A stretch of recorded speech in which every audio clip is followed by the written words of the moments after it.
할렐루야. 사랑하고 축복합니다. 오늘 성탄절 예배 가운데 오신 우리 성은교회 성도님들을 주님의 이름으로 사랑하고 축복합니다. 비록 우리 온라인 예배로 드리는 상황이지만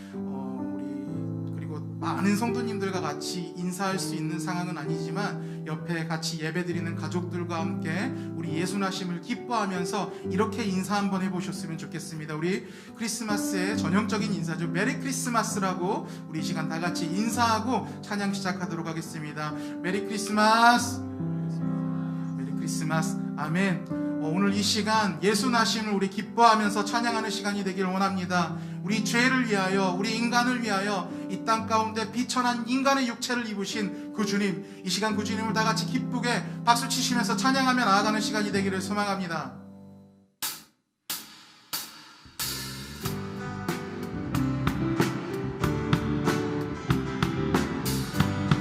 우리 시간 찬양합시다. 주의 이름 높이며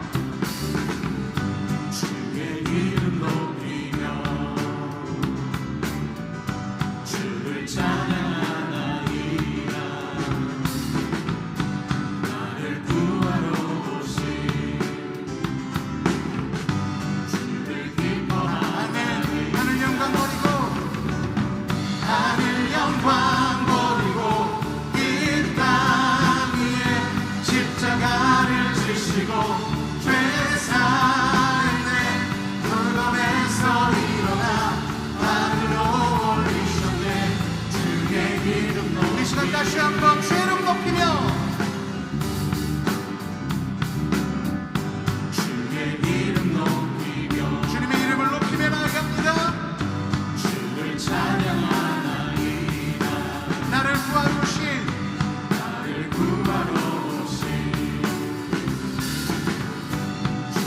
우리 시간 다시 한번 주의 이름 높이며 주님을 찬양합니다. 주의 이름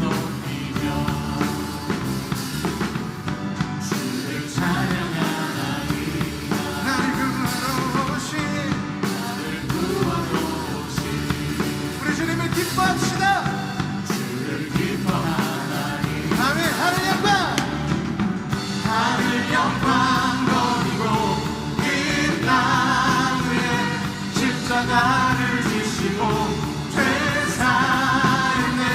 흑암에서 일어나 하늘로 올리셨네. 주의 길 하늘 영광 버리고 하늘 영광 버리고 땅 위에 십자가를 지시고 죄 사했네. 흑암에서 일어나 하늘로 올리셨네. 주의 이름 높이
하나님 내 구주를 기뻐함을 내가 시니가 그리 행하시니 그 이름 거룩해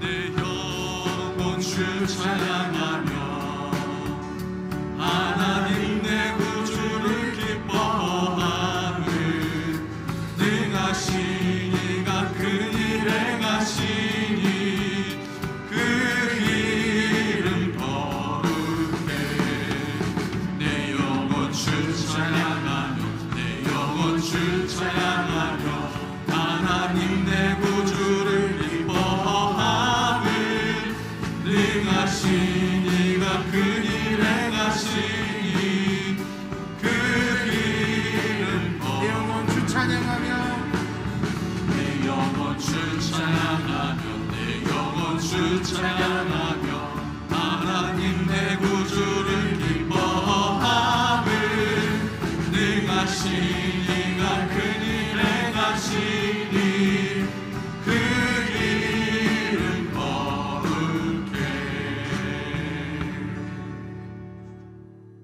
우리 시간 다 같이 자리에서 일어나셔서 사도신경으로 우리의 신앙을 고백하며 하나님 앞으로 나아가도록 하시겠습니다. 전능하사 천지를 만드신 하나님 아버지를 내가 믿사오며 그 외아들 우리 주 예수 그리스도를 믿사오니 이는 성령으로 잉태하사 동정녀 마리아에게 나시고 본디오 빌라도에게 고난을 받으사 십자가에 못 박혀 죽으시고 장사한 지 사흘 만에 죽은 자 가운데서 다시 살아나시며 하늘에 오르사 전능하신 하나님 우편에 앉아 계시다가 저리로서 산자와 죽은 자를 심판하러 오시리라. 성령을 믿사오며 거룩한 공회와 성도가 서로 교통하는 것과 죄를 사하여 주시는 것과 몸이 다시 사는 것과 영원히 사는 것을 믿사옵나이다. 아멘.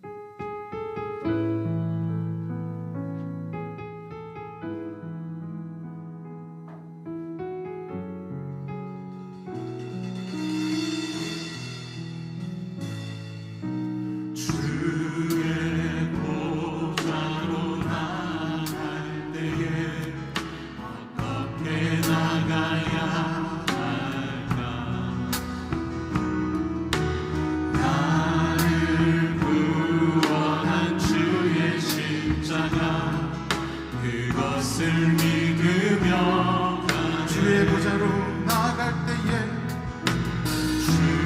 주의 보좌로 나아갈 때에 나 여전히 부족하나 나를 품으신 주의 그 사랑 그것을 믿으며 가네 자격 없는 내 힘이 아닌 자격 없는 내 힘이 아닌 오직 예수님의 보혈로 오직 예수님의 보혈로 자격 없는 내 힘이 아닌 오직 예수님의 보혈로 십자가의 보혈 완전하신 사랑 힘입어 나갑니다. 십자가의 보혈 완전하신 사랑 힘입어 우리 다시 한번 십자가의 보혈 완전하신 사랑 십자가의 보혈 완전하신 사랑 힘입어 나갑니다. 십자가의 보혈 완전하신 사랑 힘입어 예배 우리 주님 앞에 사랑해요 목소리 높여 사랑해요 목소리 높여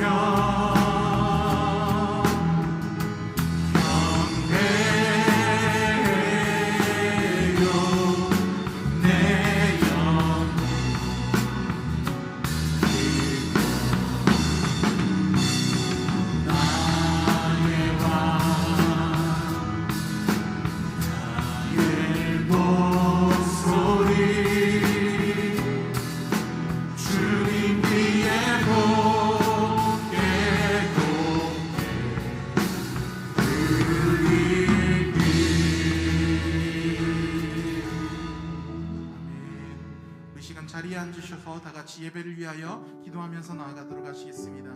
기도하시겠습니다. 사랑과 은혜 많으신 하나님 아버지 감사합니다. 이 시간 이 자리에 불러주시고 주님을 찬양할 수 있는 그 특권을 허락하여 주신 것 감사드립니다.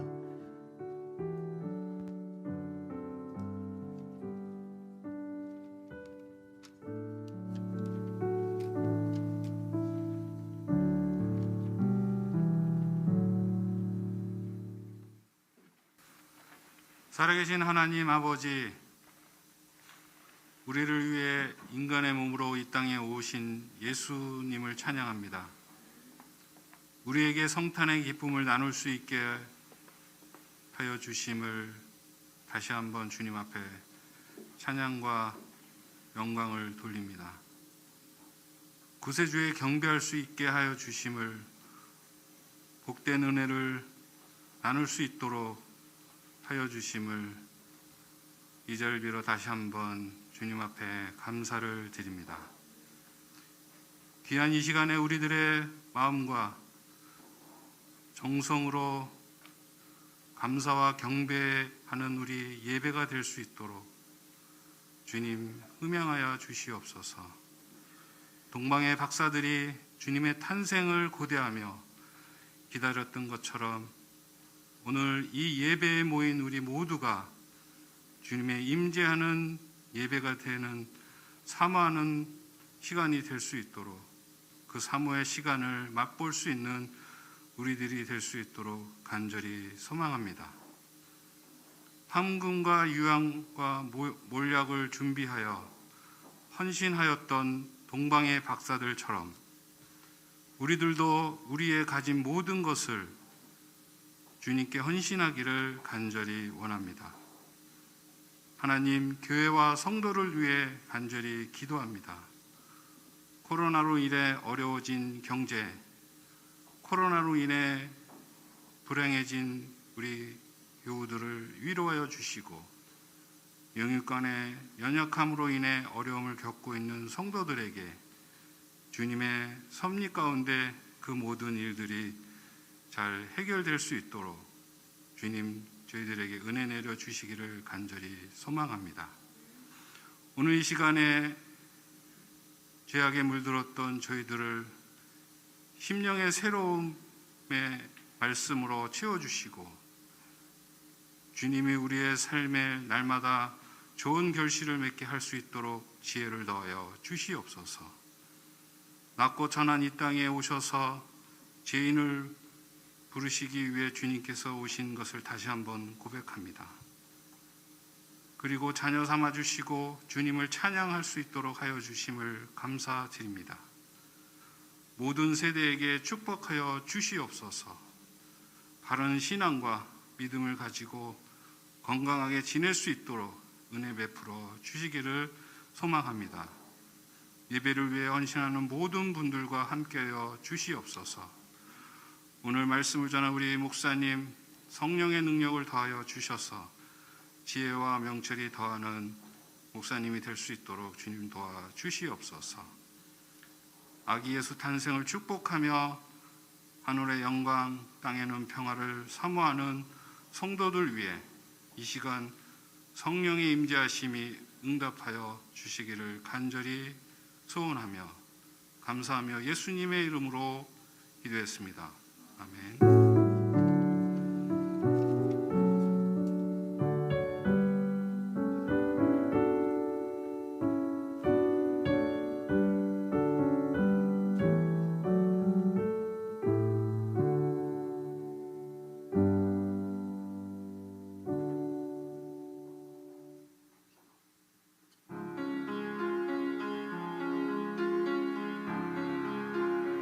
오 거룩한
주신 하나님의 말씀은 누가복음 1장 46절에서 55절까지 말씀입니다.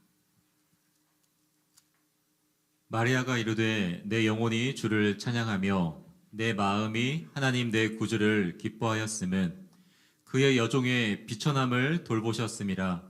보라, 이제 후로는 만세에 나를 복이 있다 일컬으리로다. 능하신 이가 큰 일을 내게 행하셨으니 그 이름이 거룩하시며 긍휼하심이 두려워하는 자에게 대대로 이르는도다. 그의 팔로 힘을 보이사 마음의 생각이 교만한 자들을 흩으셨고 권세 있는 자를 그 위에서 내리치셨으며 비천한 자를 높이셨고 줄이는 자를 좋은 것으로 배불리셨으며 부자는 빈손으로 보내셨도다. 그 종 이스라엘을 도우사 긍휼히 여기시고 기억하시되 우리 조상에게 말씀하신 것과 같이 아브라함과 그 자손에게 영원히 하시리로다 하니라. 아멘. 아멘. 오늘 기쁜 성탄절입니다. 우리 함께 인사할까요? 메리 크리스마스. 오늘 드리는 성탄절 헌금은 전에 어렵고 힘든 분들을 위한 구정 헌금으로 사용됩니다. 주님께 감사하는 마음으로 또한 이 어려운 이웃들을 향한 사랑과 긍휼의 마음으로 정성껏 성탄절 감사 헌금을 드리시면 좋겠습니다. 오늘 제목은요, 내 영혼이 주를 찬양하며, 내 영혼이 주를 찬양하며, 이 제목을 가지고 성탄절 말씀을 함께 나누기 원합니다. 오늘 본문에 주님을 진심으로 기뻐하며 찬양하는 한 여인을 볼 수 있습니다. 누굽니까? 그녀는 우리 주 예수님을 잉태한 마리아입니다. 인류 역사상 추앙받는 여인을 손꼽아 보면 마리아가 가장 으뜸일 것입니다. 카톨릭에서는 마리아를 성모라고 합니다. 그분들은 그렇지 않다고 말하지만 거의 하나님의 어머니처럼 받들고 숭상합니다. 근데 사실 마리아는 그저 평범한 작은 소녀였습니다. 자신에 대해서 고백하기를 뭐라고 고백합니까? 48절 말씀을 보도록 할까요? 같이 있습니다. 그의 여종의 비천함을 돌보셨습니다. 보라, 이제후로는 만세의 나를 복이 있다 일컬으리로다. 숭배를 받아야 할 대상이 아니라 오히려 자기 자신을 주님의 긍휼하심을 입을 자격이 없는 비천한 여인임을 스스로 고백하고 있어요. 아마도 자신이 이렇게 추앙받는 것에 대해서 천국에서는 탄식할지 모르겠습니다. 초대교로부터 시작하여서 오늘날에 이르기까지 라틴어로 마니피캇이라는 어떤 그런 이 마리아 노래, 이 노래는요 바로 많은 목회자들에게 설교와 강의의 주제가 되었습니다. 마리아의 노래, 라틴어로 마니피캇이라는 제목을 붙이는데요, 오늘 본문의 제목이기도 하고 또 본문이 시작되어지는 46절에 내 영혼이 주를 찬양하며 라는 원문으로 시작되어지는 찬양하다라는 이 말로 시작되기 때문에 찬양하다, 이 라틴어의 마니피캇이라는 제목을 붙인 것입니다. 여러분, 오늘 본문 쪽에서 우리가 마리아가 찬양했던 그 하나님이 어떤 분이신가 이 시간 같이 한번 묵상하며 그 하나님을 만나는 귀한 은혜가 저와 여러분 가운데 있게 되기를 바랍니다. 먼저 따라할까요? 비천한 자를 돌보시는 하나님을 만나라. 비천한 자를 돌보시는 하나님을 만나라는 것입니다. 48절 말씀을 다시 한번 보도록 합니다. 시작. 그의 여종의 비천함을 돌보셨습니다. 보라, 이제 후로는 만세에 나를 복이 있다 일컬으리로다. 여러분, 여기 보니까 돌보셨다, 돌보셨습니다, 이 말을 한번 묵상해 보십시오. 돌보셨다, 이 히라보로요 에피볼레포라는 말인데요, 이것은 주목하다, 자세히 살피다, 이런 의미가 있어요. 누군가의 주목이 있었다는 거예요. 누구의 주목입니까? 하나님의 주목하십니다. 하나님의 주목하심. 마리아는요 아무에게도 주목받지 못하는 어떤 비천한 사실은 여종이었어요. 그런데 그에게 어떤 놀라운 일이 일어났습니까? 하나님의 주목하심이 있었다는 것이죠. 하나님의 그 자세히 살피시고 돌보시는 그 주목하심이 있었다. 48절 말씀을 보십시오. 하반절. 그에게 놀라운 일이 일어나죠. 이제 후로는 만세에 나를 복이 있다 일컬으리로다. 자신에게 주어진 이 비천한 자에게 주어지는 이 축복이 얼마나 놀라운 것인지를 알았습니다. 한순간이 아니라 만세, 모든 세대에 걸쳐서 사람들이 나 자신을 복이 있다 할 것이다, 이런 고백입니다. 사랑하는 여러분, 비천한 여인을 끌어올리셔서 만세의 복이 있는 인생으로 바꾸시는 놀라운 은혜가 여러분 마리아에게 있다라는 것입니다.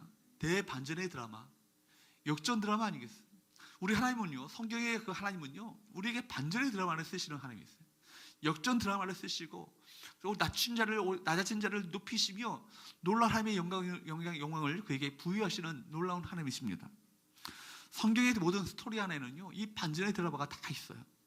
비천한 사람을 들어 하나님의 위대하고 놀라운 드라마, 이 구원 이야기에 참여하게 하시는 놀라운 승리 이야기들로 성경에는 가득 차 있습니다. 여러분, 마태복음 1장에 보면은요, 예수의 탄생에 이르기까지 예수의 족보가 나옵니다. 마태복음 1장 3절 말씀을 보도록 할까요? 같이 읽어보도록 합니다. 시작. 유다는 다말에게서 베레스와 세라를 낳고, 베레스는 헤스론을 낳고, 헤스론은 람을 낳고, 또 이어지는 5절과 6절로 한번 보십시오. 살몬은 라합에게서 보아스를 낳고, 보아스는 루스에게서 오벳을 낳고, 오벳은 이새를 낳고, 이새는 다윗 왕을 낳은지라. 다윗은 우리아의 아내에게서 솔로몬을 낳고. 여기 눈에 띄는 이름들이 있습니다. 여인들이죠.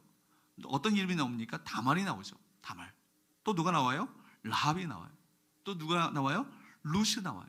그 다음에 우리아의 아내, 성경에는 바로 바세바라고 일컬어지는 우리아의 아내가 나옵니다. 여러분, 이 이름들을 보시면서 어떤 느낌이 드십니까? 이 여인들의 공통점은 뭐예요? 하나같이 어두운 과거를 가지고 있는 비천한 여인들이에요. 예수의 족보에 들어가기에는 아주 부적절해 보이는 인물들입니다. 다말은 어떤 사람이에요? 시아버지 유다와 근친 상관을 했잖아요. 그죠? 시아버지 유다와의 관계를 통해서 쌍둥이를 낳습니다. 다말은 자식을 얻기 위해서 창녀로 가정하여서 시부 유다를요, 술을 마시게 하고 수차게 해서 삭관 안으로 불러들여서 임신하고 자녀를 낳습니다. 라합은 어떤 사람이죠? 여리고의 대표적인 창녀 아니에요. 그렇죠? 여러분, 우리의 아내 바세바는요, 다윗과의 불륜 관계를 통해서 솔로몬을 낳습니다. 룻 역시 인생의 밑바닥을 쳤던 이방인 여인이 아닙니까? 아무도 쳐다보지 않을 것 같은 그런 비천한 운명 가운데 있었던 여인들인데 다윗 왕조의 중조모가 됩니다. 여러분, 예수의 족보를요, 인간적인 관점에서 보게 되면 매우 혼란스럽습니다. 여인들은 모두 눈에 띌 만한 인생들이 아니죠. 구겨지고 망가지고 어쩌면 매우 수치스러운 과거를 갖고 있는 그런 과거를 갖고 있었던 여인들입니다. 하나같이 역기능적 가정사를 배경으로 하고 있습니다. 족보의 4명의 여인들의 이름을 보는 순간, 정말 말도 안 돼. 왜 이따위 사람들이 여기에 신성한 족보에 넣는 거야? 당장 이름을 지워버려. 그렇게 말하고 싶어요. 그런데 왜 마태는요, 예수님의 족보에 이 추하고 부도덕한 일들을 기록했으며 또한 우리에게 무엇을 말하고자 합니까? 다시 우리 인간의 역사는 어떤 거예요? 죄의 역사일 수밖에 없습니다.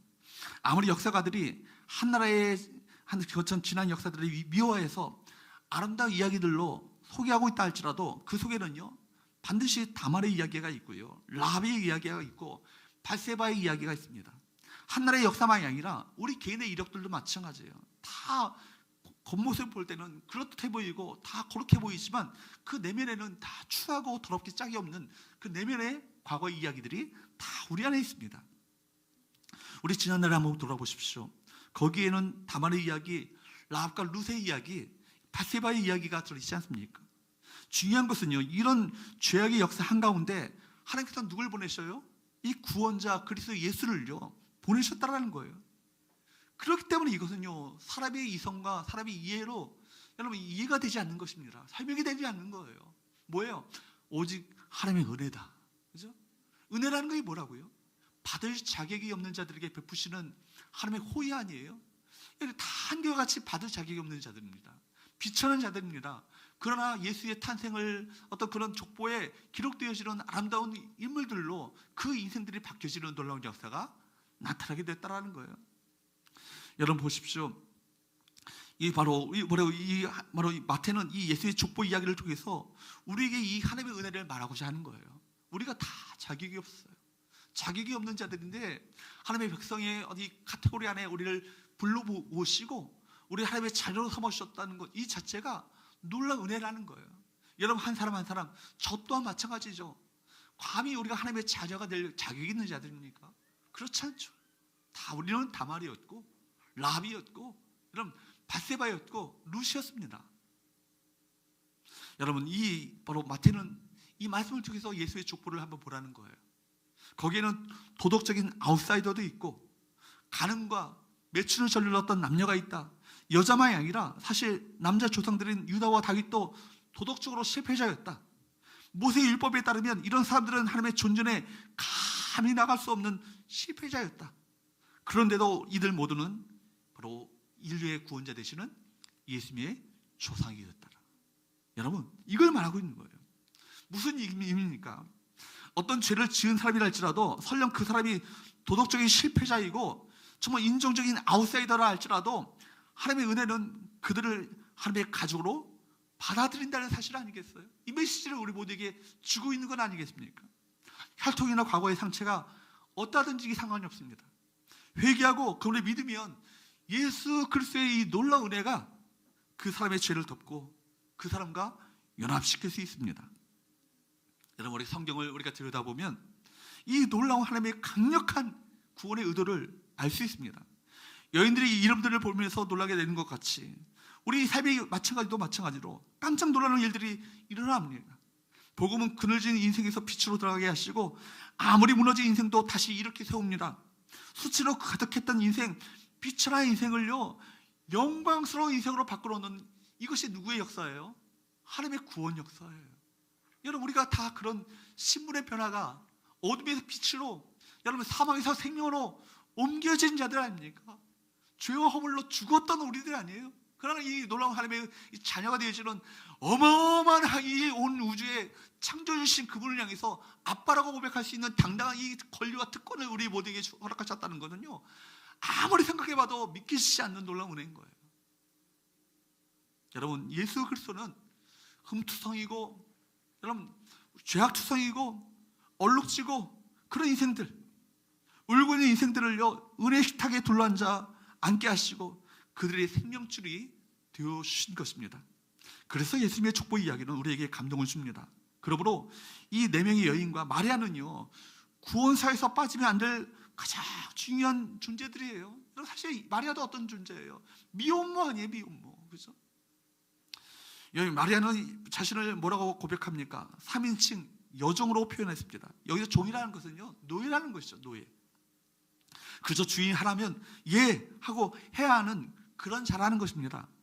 여종의 비천함, 여종의 비천함을 돌보셨다. 여러분 우리는 마리아가 얼마나 자신의 존재를 겸손하게 표현했는지를 알게 됩니다. 마리아 그녀는요 자기 자신의 비천함을 하나님 앞에서 절실하게 깨달았던 정말 겸손한 사람이었습니다. 여러분 마리아가 살았던 시대는요 로마 제국의 식민 통치 가운데 있었던 시대 아니에요? 백성들의 전체가요 피폐함에 시달리고 있었던 때입니다. 먹을 것도 입을 것도 넉넉하지 않았던 시절이 여러분 그런 시절이 아니에요. 물론 그런 시절을 살았다 할지라도 당대 귀족의 딸이었거나 재력가의 딸이었다면 상황이 달라졌을 것입니다. 그러나 그녀의 신분은 무엇입니까? 그녀는 가난한 목수의 아내가 될 사람이었습니다. 그 목수와 약혼한 사람이에요.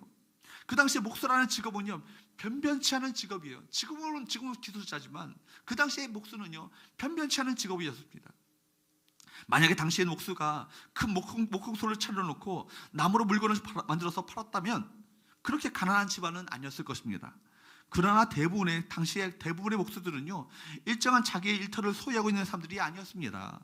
이것저것을 돌아다니면서 떨어진 문짝도 고쳐주고 부러진 칼집도 만들어주고 하는 그런 사람들이 바로 그 당시에 목수의 신분이었어요. 그래 여러분 보십시오. 마리아는 그렇게 이런 일을 하는 사람의 아내가 될 사람이었으니까 그 신분도요 당시로 보면 천하기 마찬가지였습니다. 그리고 마리아의 어떤 그런 동네가 어떤 동네입니까? 갈릴리, 여러분 예루살렘도 아니고요 주목받던 대도시도 아니고요 갈릴리는 여러분 가장 그 변방입니다. 갈릴리 중에서도요 가장 나사렛, 가장 촌동네 중에 촌동네입니다. 거기에 살았던 사람이 마리아예요. 여러분 그러니까 여러분 그럼에도 불구하고 하나님께서는요 그녀를 그렇게 보지 않으시고 의미 있는 존재로 주목하셨다라는 거예요. 마리아는 지금 이러한 일들로 인해서 참으로 놀랍니다. 핵심은 무엇입니까? 하나님께서 나같이 이 비천하게 짝이 없는 비천한 이 여자를 돌보셨다는 것입니다. 이 비천하게 짝이 없는 나를 주목하셨다는 거예요. 살펴주셨다는 것입니다. 여러분, 하나님의 역사는 어디에서 일어납니까? 하나님께서 주목하시는 곳에 일어납니다. 여러분, 하나님께서 비천한 여인을 돌보실 때요, 그 비천한 여인은요, 놀라운 하나님의 큰 복을 받는 여인으로 바뀌어지는 놀라운 역사가 나타나게 되는 거예요. 아무리 사람들이 별일을 다해도 하나님께서 주목하지 않으시면요, 그것은 한낱 해프닝에 불과합니다. 지나갑니다. 끝나고 말아요. 그러나 하나님께서 주목하시면 그곳은 변두리가 아니라 역사의 중심지가 되는 거예요. 여러분, 예수님을 가리켜서 뭐라고 합니까? 나사렛 예수라고 하잖아요. 나사렛이야말로 이스라엘에 있어서 가장 변방 중에 변방이고요, 촌동네 중에 촌동네입니다. 가장 구석진 후미진 곳이 바로 나사렛 동네예요. 나사렛에서 선한 것이 날 수 있겠느냐? 그렇게 말을 한 것이 당연해요. 여러분, 가장 이스라엘 나라에 있어서 가장 천하게 짝이 없는 그 동네였던 그 동네에서 무슨 선한 것이 나오겠냐고. 그 당시의 사람들의 인식이에요. 그러나 나사렛을요, 역사의 중심지로 바꿔주는 놀라운 역사는요, 그곳은 바로 하나님이 주목하신 곳이 되었기 때문에. 마리아의 노래는요, 사무엘서의 한나의 노래와 너무나도 비슷합니다. 잉태하지 못했던 한 맺힌 기도를 하던 한나를 통해서 하나님께서 누굴 보내셨어요? 사무엘을 그의 태를 통해서 보내셨잖아요. 여러분, 사무엘이라는 놀라운 이 이스라엘 역사를 뒤바꿔 놓는 위대한 부의 사람, 그 사무엘을 한나를 통해서 잉태케 하시고 그를 출생케 하셨잖아요. 한나의 기도를 통해서 그 시대의 왕이나 제사장들이 이뤄낼 수 없었던 놀라운 일들을, 그 놀라운 역사를 하나님께서 진행하십니다.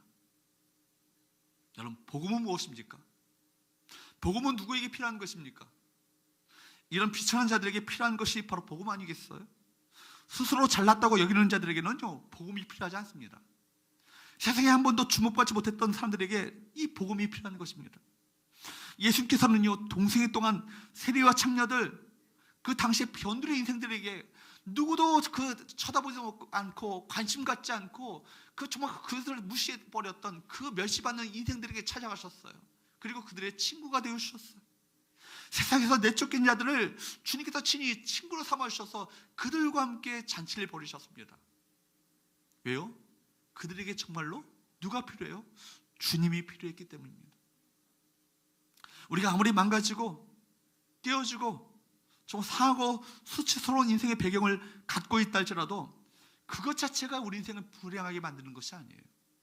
믿을 것 없고 의지할 것 없고 망가지고 바닥까지 내려갔다면 그곳이야말로 정말 주님을 만날 수 있는 은혜의 자리가 될 수 있음을 기억하시기 바랍니다.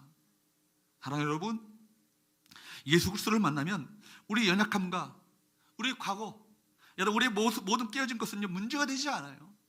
내가 어떤 형편에 놓여 있는가, 내가 얼마나 두꺼운 과거를 갖고 있는가, 이게 문제가 아니에요.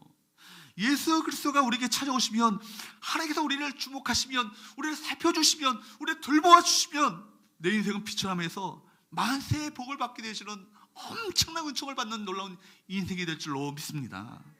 여러분, 교회가 바로 그런 곳이에요. 우리 성교회가 바로 그런 곳이 되어야 합니다. 세상에서의 어떤 지위나 학문이 어떠하든지 간에 우리 공통적으로 고백하는 것은 무엇입니까? 우리 비천함을 하나님께서 돌보아 주셨다. 우리 비천함을 하나님께서 주목하여 주셨다. 하나님, 비천한 나이지만 하나님께서 나를 주목하시고 나를 살펴주시고 돌보아 주신다면 하나님, 나의 은혜의 인생이 될 줄로 믿습니다. 이렇게 고백할 수 있는 이 자리가 우리 교회가 될 수 있기를 바랍니다. 우리 비천함을 돌보시는 그 하나님을 그렇기 때문에 만나셔야 합니다. 그 비천함을 돌봐주시는 그 하나님과 함께 우리 인생길을 걸어가게 될 때 진정 우리 인생 가운데 진정한 행복이 찾아오는 건 아니겠어요? 두 번째로 따라할까요? 큰 일을 행하시는 능력의 하나님을 믿으라. 큰 일을 행하시는 능력의 하나님을 믿으셔야 돼요. 여러분, 마리아가 노래하는 것은 무엇일까요? 49절 말씀을 보십시오. 같이 읽습니다. 시작. 능하신 이가 큰 일을 내게 행하셨으니 그 이름이 거룩하시며, 오늘 불렀던 찬양이기도 하잖아요. 능하신 이가 큰 일을 내게 행하셨으니 그 이름이 거룩하시다. 마리아는요, 하나님께서 행하신 것에 대해서 관심을 갖습니다. 그녀의 관심은 하나님의 능력이에요. 능하신 하나님, 능력의 하나님. 처음에는 자신에게 일어날 일들로 인해서 찬양했지만 그 관심이 누구에게로 초점이 옮겨집니까? 하나님께로 초점이 옮겨지는 거예요. 포커스가요, 자신에게서 이제는 하나님께로 포커스가 옮겨집니다. 마리아가 노래해야 될 분명한 이유는 누구였어요? 하나님이었고 그분이 행하신 능력 때문이었습니다. 여기서 그가 말하는 능하신 이가 큰 일을 내게 행하셨으니 해서 큰 일은 뭘까요? 여러분, 큰 일은 무엇이겠습니까? 바로 메시아의 탄생 아니겠어요?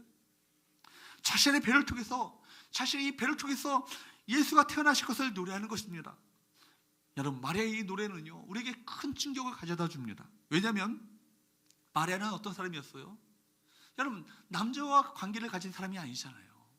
처녀의 몸이잖아요. 동정녀의 몸 아닙니까? 처녀의 몸이기 때문입니다. 여러분, 예수의 그런데 이 처녀에게 아이를 잉태하게 되어주고 아이가 낳게 된다. 이것은요, 커다란 충격을, 시련을 닥쳐올 시련을 예고하고 있습니다. 처녀가 아이를 낳았다는 것, 그 당시 여러분 사회의 어떤 문화적인 배경 속에서는요, 돌에 맞아서 싼 거예요. 그죠? 돌팔매질을 당할 수 있는 어떤 죄를 지은 것이 처녀가 아이를 낳는 거예요.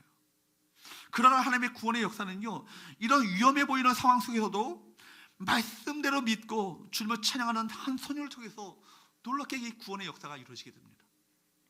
하나님께서는 이 한 어린 소녀가 자칫하면 돌에 맞아 죽을 수 있는 이 사실을 알고서도 구원의 계획을 이루어 가십니다.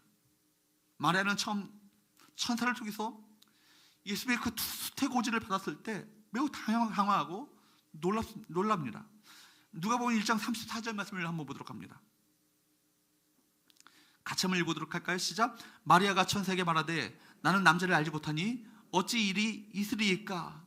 너의 배에서, 너의 배를 통해서 이게 바로 이 온 인류의 구원자 되시는 예수님이 탄생하게 될 것이다. 이게 사실을 알게 되니까 뭐라고 고백해요? 내가 남자를 알지 못해요. 알지 못한다는 얘기는 남자와 성관계를 맺은 적이 없다는 얘기예요. 근데 어떻게 이 일이 이룰 수 있겠어요? 여러분, 남자를 알지 못한다. 남자 즉 약혼한 요셉과 동침한 경험이 없다라는 얘기예요. 순전한 처녀라는 얘기입니다. 그러나 여러분, 아들을 낳을 것이라는 말씀 앞에 말의 반응은 너무나도 당연한 반응 아니겠어요? 그러니까 그때 이에 대해서 천사가 대답합니다. 뭐라고 합니까? 35절 말씀입니다. 같이 읽어보도록 할까요? 시작. 천사가 대답하여 이르되 성령이 내게 임하시고 지극히 높으신 이의 능력이 너를 덮으시리니 이러므로 나실 바 거룩한 이는 하나님의 아들이라 일컬어지리라. 여러분, 천사가 알려준 대로 성령으로 잉태될 것이라는 이 사건은 누가 이해하겠습니까?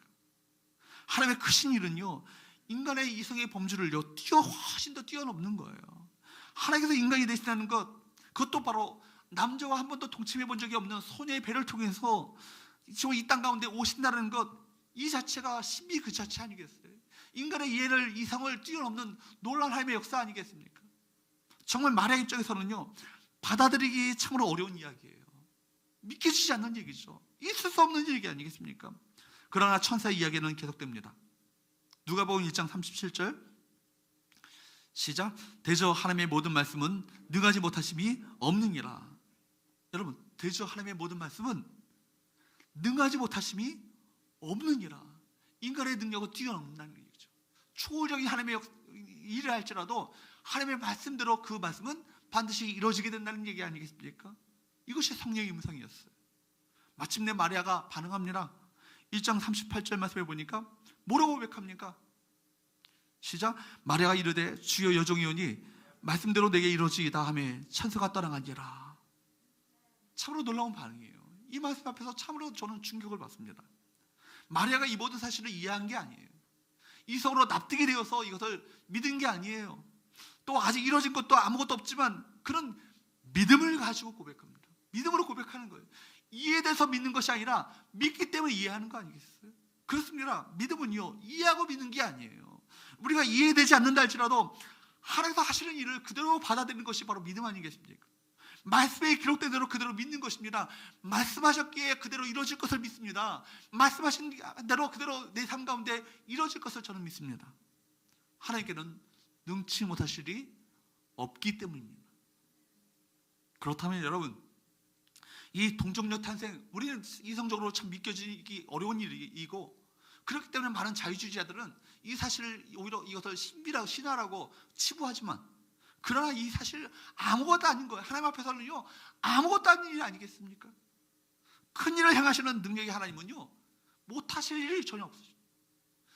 온 세상을 만드신 하나님께서 동정녀를 통해서 이 메시아를 이 땅 가운데 보내신다는 것 아무것도 아닌 일입니다. 능력의 하나님은 그 큰 일을 능히 하실 수 있는 분이신 것입니다. 그래서 마리아는 오늘 본문에서 이렇게 노래합니다. 49절 말씀을 보십시오. 같이 읽습니다. 시작. 능하신 이가 큰 일을 내게 행하셨으니 그 이름이 거룩하시며. 사랑하는 여러분, 이 믿음의 고백, 마리아가 이렇게 믿음으로 고백했기 때문에 이 믿음의 고백을 통해서 주님께서 성탄의 주님이 이 땅 가운데, 이 세상 가운데 오신 것입니다. 우리 성경을 통해서 우리를 향하신 하나님의 뜻과 하나님께서 주시는 베푸시는 은혜에 대해서 보고 듣고 배웠습니다. 아직 우리를 통해서 아무것도 이루어진 것이 없다 할지라도, 우리에게 아무런 변화가 일어나지 않는 것처럼 보인다 할지라도, 그러나 하나님께서는 말씀하신 대로 바로 큰 일을 이루시는 능력의 하나님이심을 믿으시기를 축복합니다. 말씀대로 능히 큰 일을 행하시는 능력의 하나님을 믿고 기대함으로 주의 일하심, 주의 역사심을 청하는 귀한 은혜가 우리 성교회 우리 모든 성도들에게 있게 되기를 주님으로 축복합니다. 마지막으로 세 번째, 따라할까요? 하나님의 권세 앞에 겸손하라. 여러분, 하나님의 권세 앞에 그렇기 때문에 겸손하라는 것입니다. 마리아는 놀라운 하나님의 권세를 노래합니다. 그리고 51절에서 그런 출애굽 이야기를 인용하면서 이렇게 노래합니다. 51절 말씀을 보도록 할까요? 시작. 그의 팔로 힘을 보이사 마음의 생각이 교만한 자들을 흩으셨고. 출애굽기를 한번 보세요. 출애굽기를 보게 되면 하나님의 능력을 이야기할 때마다 종종 바로 모세는 뭐라고 하냐면 편팔이에요. 표심팔, 강한 손, 능력의 오른손, 이런 표현들을 사용합니다. 성경 곳곳에서 바로 그 편팔, 강한 손, 능력의 오른손 이야기를 하죠. 그런 표현들을 사용합니다.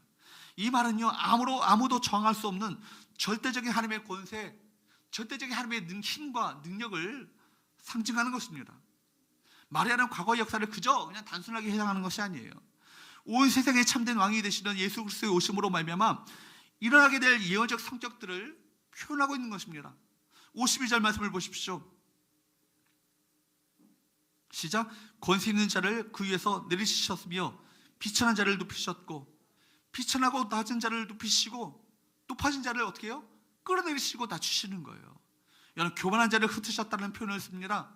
교만한 자, 교만하다, 권세 있는 자, 부한 자 다 동의어예요. 단순히 권세를 가진 사람, 부자인 사람, 그걸 말하는 게 아니에요. 그러한 사람들을 책망하는 말이 아니라, 여기서 교만하다, 권세 있는 자, 부한 자, 이것은요 무슨 얘기입니까? 누구를 말합니까? 한마디로 말하면 하나님을 두려워하지 않는 자를 말하는 거예요. 하나님을 두려워하지 않는 자, 하나님을 경외하지 않는 자, 하나님의 필요 없다라고 말하는 자들입니다. 하나님 필요 없다고 생각하는 자들이에요. 하나님의 자리에 누가 앉아 있어요? 자기 자신이 올라가 앉아 있어요. 그런 사람을 말하는 것입니다. 자기가 자기 인생의 주인 되어서 내 뜻대로, 내 생각대로, 내 고집대로, 내 판단대로 살아가겠다라고 우기는 자들이에요. 그런데 하나님께서는요, 그들 어떻게 하신다고요? 흩으신다고요. 어떻게 하신다고요? 끌어내리신다고요. 어떻게 하신다고요? 내리치신다고요. 권세 있는 자를 그 위에서 내리치셨으며 부자를 빈손으로 보내셨다라고 노래합니다. 예수님의 탄생 당시에 여러분, 권세자는 누굽니까? 로마 제국의 황제입니다. 로마 제국 황제는요 권세자 중에 상징이죠. 누가복음 2장 1절 말씀에 보면 가이사 아우소가 나옵니다.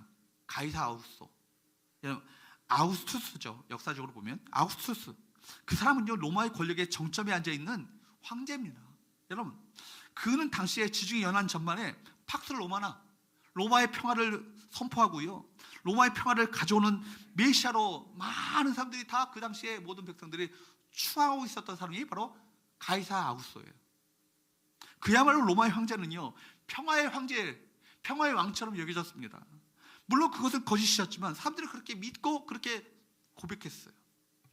식민지 국가의 유대인의 한 사람으로서 로마 황제의 힘을 의심하는 사람은요, 그 당시 아무도 없었습니다. 이런 상황 가운데 마리아의 노래가 얼마나 놀랐습니까? 이 노래 안에는요, 세상을 쥐고 흔들고 있었던 권세에 대한 허무, 그들을 마침내 흩으시고 내리치실 것이다, 끌어내리실 것이다, 진정한 힘은 오직 하나님께로부터 오는 것이다, 이 사실을 노래하고 찬양하고 있는 이 고백을 여러분 한번 깊이 있게 한번 묵상해 보십시오. 하나님은요, 거짓되고 불법적인 권세를 내리시다는 거예요. 오히려 스스로 비천한 하나님을 겸손하게 고백하는 자들을 높이신다는 걸 알겠습니까? 반면에 여러분, 겸손하고 하나님의 은혜를 구하는 정말 비천한 자들을 오히려 높이시고, 반면에 교만한 자들에 대해서는요, 우리 하나님은요 참 가혹하게 대하십니다. 잠언서 16장 18절 말씀에 보면은 이런 말씀이 있죠. 교만은 패망의 선봉이요, 거만한 마음은 넘어짐의 앞잡이니라. 여러분, 교만은요 패망의 선봉이고요, 거만한 마음, 내가 내 인생의 주인 되어서 살아가는 그 마음은요 넘어짐의 앞잡이라고. 그렇습니다. 하나님께서 행하시는 일은 분명해요. 뭐예요? 교만한 자를 꺾으시고 낮은 자를 끌어올리십니다. 동시에 우리 하나님께서 하시는 일은 무엇일까요? 53절 말씀을 보도록 할까요? 같이 읽습니다. 시작. 줄이는 자를 좋은 곳으로 배불리셨으며 부자는 빈손으로 보내셨도다. 줄이는 자들의 배를 불리시는 것은요, 로마의 가이사가 아니고, 로마의 황제가 아니고, 로마의 시제가 아니라 누구라는 거예요? 하나님이라는 거예요. 하나님이 우리 생에 진정한 줄인 자들의 그 배를 만족시키는 주님이시라는 것입니다. 하나 여러분, 하나님께서는요 오늘도 하나님의 은혜를 구하는 그 겸손한 자를 찾고 계시고, 그 겸손한 자를 높이시며, 그 겸손한 자들에게 오늘도 그 은혜를 베풀어 주십니다. 마라의 노래에서 우리가 겸손이라는 중요한 기독교 덕목을 배웁니다. 우리 지난주 일도 함께 살펴봤던 것처럼 주님의 마음이 어떤 마음이에요? 겸손의 마음 아니에요? 낮아지고 섬기는 마음 아니에요? 스스로 낮출 때 높이시는 그 하나님의 놀라운 역사를 믿는 그 믿음의 마음, 이것이 바로 주님의 마음이고 예수의 마음이고 우리가 붙잡아야 될 기독교의 중요한 덕목인 것입니다. 그녀는 스스로 자기 자신을 낮추고 있습니다. 48절 상반절 말씀에 보면은 그의 여중에 비천함을 돌보셨습니다. 여러분, 이 종이란 말 어떤 말이라고요? 노예라는 표현입니다. 노예. 종으로 우리가 번역을 했지만 그 당시 노예입니다. 노예는요 그 시대에 그냥 팔리는 물건이고요, 주인의 유물에 불과하기 때문에 주인이 죽여도 괜찮은 존재였습니다. 주인의 어떤 소지품에 불과한 거예요. 소유물에 불과한 거예요. 그렇기 때문에 비천함의 상징적인 어떤 단어는 그 당시에 종, 노예, 가장 이 비천함의 가장 상징적인 단어가 종노예입니다. 그런데 지금 마리아는 그의 여종의, 그의 여자 노예의 이 비천함을 돌봐보셨다라고 자기 자신을 그렇게 겸손하게 낮추고 있습니다. 자신을 죽이서 하나님의 아들이 이 세상에 오신다는 놀라운 메시지는 정말로 엄청난 일이었습니다. 그러나 마리아는요 절대로 착각하지 않았어요. 자신을 높이려는 의도가 전혀 없습니다. 마리아는요 자기 자신의 주제를 너무나도 정확하게 잘 파악하고 있었습니다. 자신은 어떤 존재였다고요? 비천한 기집종이라고요, 비천한 여자 노예라고요. 참으로 겸손한 사람은 누굽니까? 겸손은요 굽신굽신 한다고 겸손한 게 아니에요. 외형적인 구부림에서 오는 것이 아니라 참으로 마음이 낮아져야 겸손이 그 가운데 임하는 것입니다. 이 세상에는요 평소에는 겸손한 것처럼 보이는데 결정적인 순간에 교만하게 행동하는 사람들이 있습니다. 사람은요 영적으로 겸손하다가도 외형적으로 교만할 때도 있지만 외형적으로 겸손하게 보여도 영적으로 여러분 교만할 때도 있습니다. 그러나 여러분, 사랑하는 여러분, 정말로 여러분에게 말씀드리고 싶은 것, 우리가 끝까지 붙잡아야 될 여러분 진리는 무엇입니까? 꼭 기억하고 사셔야 될 이런 말씀은 무엇입니까? 하나님께서는 어떤 자를 부르셔요? 겸손한 자를 부르셔요. 어떤 자를 부르신다고요? 겸손한 자를 부르시는. 누구로 하여금 승리의 노래를 부르게 하십니까? 겸손한 자들로 하여금 승리의 노래를 부르게 하십니다. 하나 여러분, 우리 성교 성도 여러분, 저도 마찬가지고 여러분도 마찬가지고 당신도 마찬가지고 우리 모두가 언제나 끝까지 하나님 앞에 겸손한 자로 서야 합니다. 우리는 자격이 있어서 구원받은 게 아니잖아요. 처음에는 자격 없이 자기가 없이 구원받은 것처럼 하는데 어느 순간에 내 마음이 높아져서 나 같은 사람 구원받으면 누가 구원받아? 이런 마음이 높아진 마음이 우리 가운데 있어요. 이거 버리셔야 합니다. 우리는 공로가 없어요. 아무리 보아도 우리는 자격이 없고 오직 하나님의 은혜로운 말미암아 구원을 받은 거예요. 성경의 모든 위대한 인물들을 한번 다 보십시오. 하나님께서 놀랍게 사용하셨던 쓰임 받았던 인물들을 다 한번 보시라고요. 여러분, 어떤 자들이에요? 그들의 공통점이 있죠. 겸손하게 무엇을 붙들었어요? 하나님의 은혜만을 붙들었어요. 바울도 자기를 낮추기에 열심히 한 사람 아닙니까? 만삭되지 못한 자, 지극히 작은 자보다 더 작은 자, 죄인 중에 괴수라. 여러분, 자기를 더 낮추지 못해가지고요, 안달난 사람인 것처럼 자기를 끊임없이 낮추는 그런 고백을 합니다. 누가 그렇게 할 수 있습니까? 예수님이 누구신지를 분명히 아는 사람, 내 안에 계신 예수님이 얼마나 놀랍고 위대한 분인지를 아는 사람은요, 그분을 모시고 있는 나의 자체가 얼마나 보잘것없는 비천하게 짝이 없는 사람인 것을 고백하게 되는 거예요. 우리는 질그릇이에요. 질그릇 안에 보배가 되시는 예수님을 담았습니다. 그렇기 때문에 질그릇은 착각하지 말아야 돼요. 우리가 착각하지 말아야 돼요. 난 질그릇에 불과한 거예요. 깨어지기 쉽고 망가지기 쉽고 좀 버려도 싼 싸구려 질그릇에 불과한 것입니다. 그러나 우리 안에 누굴 담았어요? 보배 대신 예수님을 담았기 때문에 우리가 존귀한 존재가 된 거예요. 예수님이 얼마나 지극히 높으신가를 아는 사람은요, 자신이 누구인지를 알게 됩니다. 하나님은 높아진 자를 내리치시고 낮고 비천한 여종을 높여주셨습니다. 지금 우리의 상태는 중요하지 않아요. 하나님의 돌보아 주심, 하나님의 주복하심, 그것이 있어야만 합니다. 그것이 우리 인생 가운데 반전 드라마, 역전 드라마를 쓰게 하시는 귀한 원동력이 되는 거예요. 동인이 되는 거예요. 새벽마다 우리가 살펴봤던 말씀, 다니엘서를 통해서 우리가 묵상했던 메시지가 뭐예요? 죽고 사는 것, 높아지고 낮아지는 것, 나라의 왕조가 일어나고 무너지는 것, 사라지는 것, 다 누구의 손에 달려 있어요? 전능하신 하나님의 손에 달려 있다는 것을 우리가 함께 배웠잖아요. 가난하게 되기도 하고 부하게 하시는 것, 누구의 손에 달려 있습니까? 하나님의 손에 달려 있습니다. 흥망성쇠는요, 누구의 권세 아래 이루어지는 거예요? 하나님의 권세 아래 이루어지는 거예요. 하나님의 힘의 행사에 저항할 수 있는 사람은요, 그 어떤 누구도, 그 아무도 없습니다. 오직 하나님의 주복하심이 중요합니다. 하나님의 돌보심이 더 중요한 것이죠. 여러분, 하나님의 눈이 주복하는 곳에 거기에 승리가 있고요, 하나님의 눈이 피하시면요, 많은 길이에요. 하나님 예민하시면 그 인생은 망하고 마는 것입니다. 사랑하는 여러분, 그렇기 때문에 오늘도 주님, 나를 돌보아 주시고 나를 주목하여 주시고 나에게 그 은혜를 베풀어 주옵소서. 끝까지 그 은혜를 겸손히 구하시는 주의 백성들 될 수 있기를 주님으로 축복합니다.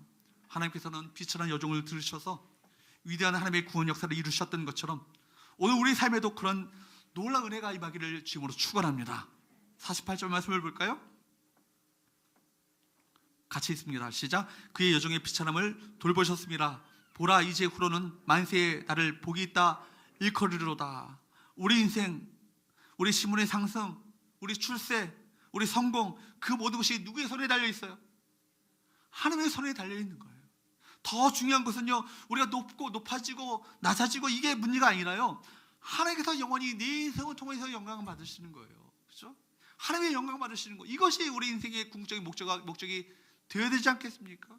비록 내 인생이 낮아지고 낮아지다가 낮아진 채로 여러분 내 인생이 맞춰진다 할지라도 하나님은 높임 받으셔야 되고 하나님의 영광 받으셔야 되는 것입니다. 그 낮아진 인생, 결코 낮아진 대로 그 인생이 맞춰진다 할지라도 천국에서는요, 낮아진 대로 그 인생이 살아가는 것이 아니에요. 낮아진 만큼 높아지시는 그 은혜를, 하나님의 놀라운 영광과 존귀와 칭찬과 명성과 하나님의 인정을 우리 가운데 베풀어 주십니다. 여러분, 오늘 마리아의 노래의 초점은요, 마리아 자신이 아니에요. 마리아는 자기 자신의 노래를 부르고 있지 않아요.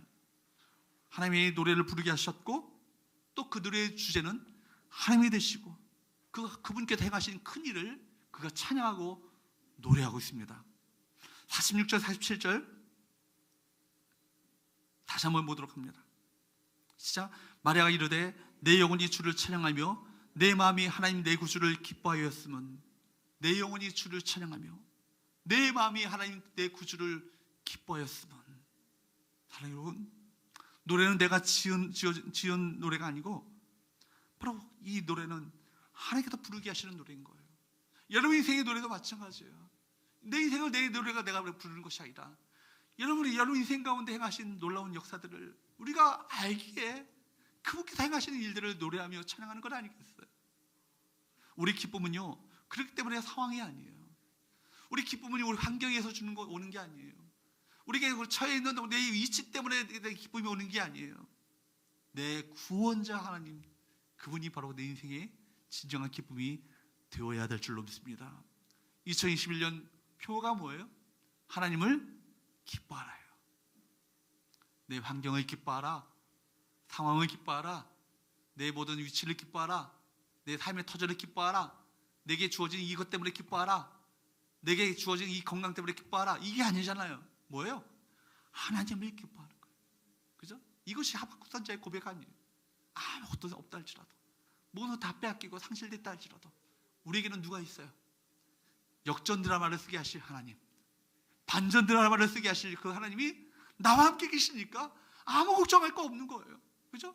그 하나님을 위해서, 구원을 베푸실 그 하나님을 위해서 기뻐할 수 있는 것, 이거 믿음의 사람들에게 찬양 아니겠어요? 믿음의 사람들에게 노래 아니겠어요?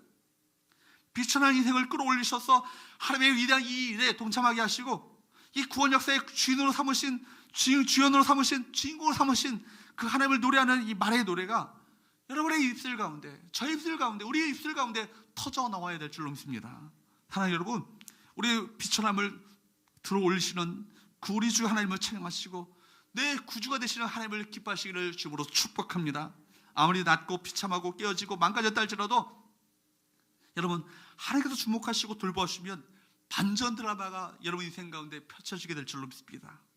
내가 비천한 존재임을 깨닫고, 그렇기 때문에 오늘도 하나님의 은혜를 겸손히 구하시며 그 은혜에 대한 목마름, 사모하는 마음, 갈구하는 마음, 갈망하는 마음을 품으셔야 돼요. 그죠? 내가 이 은혜 없이는 한순간도 살아갈 수 없는 존재입니다. 1분 1초도 이 은혜 없이는 살 수 없는 존재입니다. 이 은혜가 필요합니다. 주님, 이 은혜를, 비천한 자에게 이 은혜를 베풀어 주셔서 나로 하여금 하나님의 놀라운 위대한 역사를 노래하는 인생으로 바꿔 주옵소서 라고 고백하시는 귀한 은혜가 우리 모두에게 있게 되기를 바랍니다. 내가 비천한 존재임을 깨닫고 겸손히 그렇게 하나님께 나아가게 될 때 하나님께서는 우리의 기도를 들어주시는 그 하나님을 마침내 우리가 찬양하게 될 것이고 하나님을 위해서 기뻐하게 될 줄로 믿습니다. 이 은혜가 우리 성탄절을 맞이하는 우리 성교 우리 모든 성도들에게 함께 하시기를 주임으로 축복합니다. 마지막으로 우리 서로 인사할까요? 메리 크리스마스. 기도하겠습니다. 하나님 아버지, 감사합니다. 비천한 우리를 위하여 성탄의 주님 예수님을 보내주셔서 우리를 하나님의 자녀로 들어올려 주시는 이 하나님의 사랑과 은혜에 감사드립니다.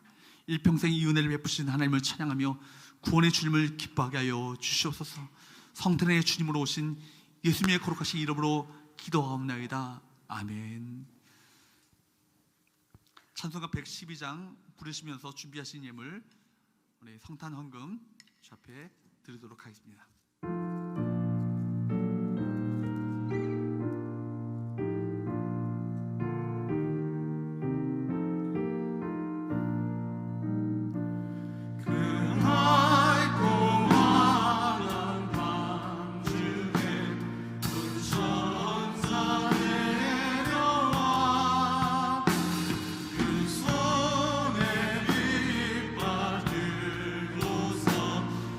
찬송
찬송가 115장 부르시면서 부르신 후에 헌금기도와 축도로 예배 마치겠습니다.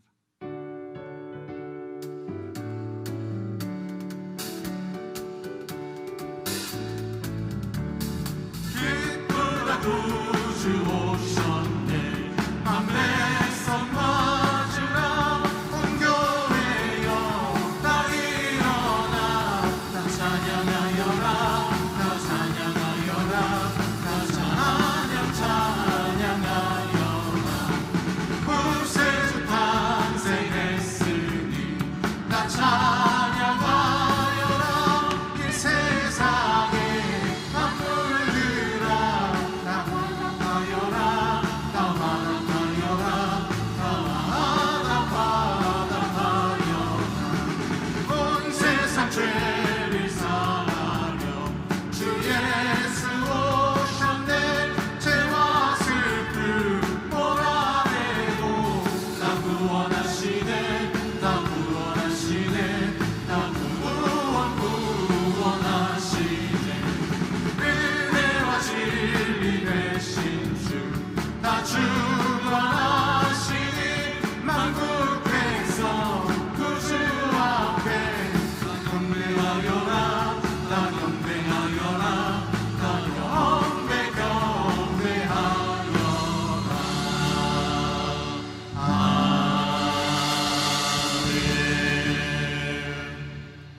하나님 아버지, 성탄의 주님으로 독생성자 예수님을 허락하시고 우리 가운데 예수님을 허락하셔서 영원한 구원의 은혜를 허락하심을 참으로 감사합니다. 이 은혜에 감사하며 이 귀한 성탄 헌금을 앞에 드리오니 이 물질이 참 낮고 천한 우리 인간 가운데 오셔서 낮아지고 섬기는 귀한 하나님의 그 놀라운 은혜를 베푸셨던 것처럼 또 어려운 이들에게 귀하게 사용될 수 있도록 도와주시고 이를 통하여 하나님이 영광 받으시는 복된 역사가 있게 하여 주시옵소서. 이제는 구원자 되시는 예수 그리스도의 은혜와 독생성자 예수님을 우리 가운데 허락하셔서 영원한 구원과 생명, 영생을 허락하신 하나님의 그 크신 사랑하심과 성령의 교통하심이 성탄의 주님으로 그 주님이 오셔서 우리 가운데 행하신 큰 일을 또 찬양하며 기뻐하며 경배하기를 원하는 우리 모든 성도들 위해 이제로부터 영원토록 함께 있을지어다. 아멘.